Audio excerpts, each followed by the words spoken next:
23 तारीख का दिन महत्वपूर्ण परिवर्तन लेकर आपकी राशि में आता दिखाई दे रहा है। ग्रह परिवर्तन की तरफ जा रहे हैं।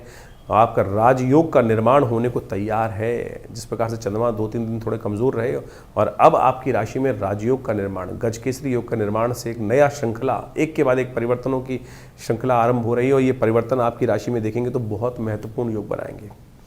ये भैया दूज का दिन है। ग्रह नक्षत्रों के दृष्टिकोण से आप समझ लें, इस दिन कुछ खास उपाय कर लेने चाहिए, जो वो सब उपाय हम आपको बताएंगे। कई बार मन में हम बहुत सारे द्वेष पाल के रखते हैं, उन द्वेषों को पालने से कुछ नहीं होने वाला।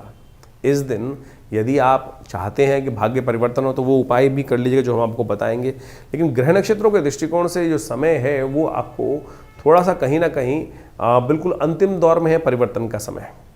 इस समय में थोड़ा सा आपको कुछ खास उपाय करने की ज़रूरत रहेगी, वो आप कर लेंगे तो बहुत अच्छा आपके लिए बनेगा। बुद्धि को थोड़ा सरल करने की ज़रूरत है।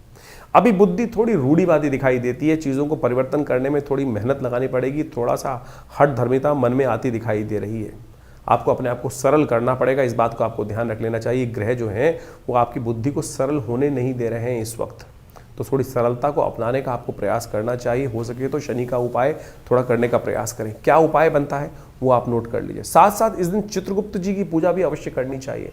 यमराज जी का तर्पण भी, जो विशेष तौर पर 14 मंत्र हैं उनके द्वारा, किसी योग्य ब्राह्मण के द्वारा अवश्य करने का प्रयास करना चाहिए। 23 तारीख की भैया दूज है।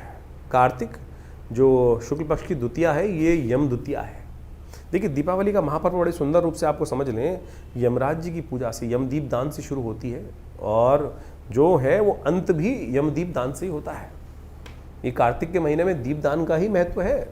सरलता से एक दीप जलाकर ही आप समस्त अपने पापों से मुक्ति प्राप्त कर सकते हैं, भगवान का सानिध्य प्राप्त कर सकते हैं, पुण्यों को जगा सकते हैं। ये यमदीप दान जो यम द्वितीया है, जिसको भाई दूज बोला जाता है, इसके पीछे भी अद्भुत कथा है। यमराज जी और यमुना जी आपस में भाई बहन हैं, सूर्य पुत्र पुत्री हैं दोनों के दोनों।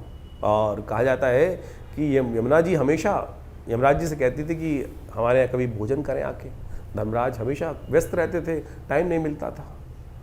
तो यम द्वितीया के दिन यमराज जी जाकर बहन यमुना के यहाँ भोजन करते हैं और कहा जाता है कि इस दिन समस्त भाइयों को अपनी बहन के घर जाकर ही भोजन करना चाहिए, अपने घर भोजन नहीं करना चाहिए। इस बात का ध्यान रखना चाहिए। शास्त्र में तो यहाँ तक प्रमाणित है कि अपने घर में चूल्हा ही ना जलाएं, उस दिन जाके बहन के घर ही भोजन करना चाहिए। तिलक किया जाता है। क्या होता है इससे? इससे बहन के कष्ट दूर हो जाते हैं, भाई की आयु बढ़ जाती है। ये सुंदर शास्त्र में सिद्धांत है, कोई और टोटके की जरूरत ही नहीं भाई। तो इसलिए बहन से बढ़िया भाई को कौन आशीर्वाद दे सकता है? ये संबंध है सुंदर रूप से। समस्त अहम को त्यागिए और जाकर अपने परिवार में सामंजस्य स्थापित करने के लिए, आशीर्वाद के लिए